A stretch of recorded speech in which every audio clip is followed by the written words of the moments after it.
देखो, world war to में economic loss तो बहुत हुआ था। तो इसको कवर करने के लिए ब्रिटेन वुड्स कॉन्फ्रेंस हुआ 1944 में। ठीक, तो इससे वर्ल्ड बैंक, आईएमएफ और डब्ल्यूटीओ, लेकिन डब्ल्यूटीओ हालांकि पूरी तरह से सक्षम नहीं हो पाया, पूरी तरह से इस्टेब्लिशमेंट नहीं हो पाया। इन 1995 में पूरी तरह से इस्टेब्लिशमेंट हो पाया, लेकिन वर्ल्ड बैंक और आईएमएफ का इस्टेब्लिशमेंट हुआ। तो वर्ल्ड बैंक का मेन काम था लोन देना डेवलपमेंट के लिए, और आईएमएफ का मेन काम था जो ग्लोबल फाइनेंशियल सिस्टम है उसको स्टेबल बना के रखना। तो वर्ल्ड बैंक का जो स्थापना हुआ, इसका मेन ऑब्जेक्टिव था जो वार में डिस्ट्रक्शन हुआ था कंट्री का, उसको लोन दे और उसको डेवलपमेंट में हेल्प करे।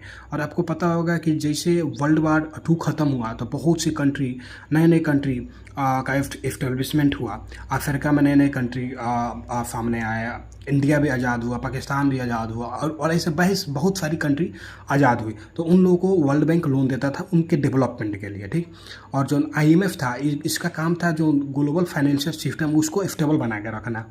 आपको पता होगा कि कोई भी कंट्री जब balance of payment crisis face करती है तो आईएमएफ उसको लोन देता है।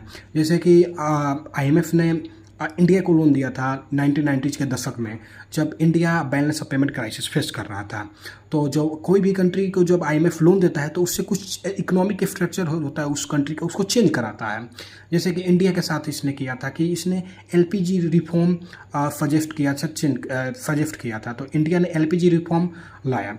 जो एलपीजी रिफॉर्म था उसको बोलते हैं लिबरलाइजेशन, प्राइवेटाइजेशन एंड ग्लोबलाइजेशन। ठीक, ये तो रहा दो इंस्टीट्यूशन के बारे में, वर्ल्ड बैंक एंड आईएमएफ के बारे में।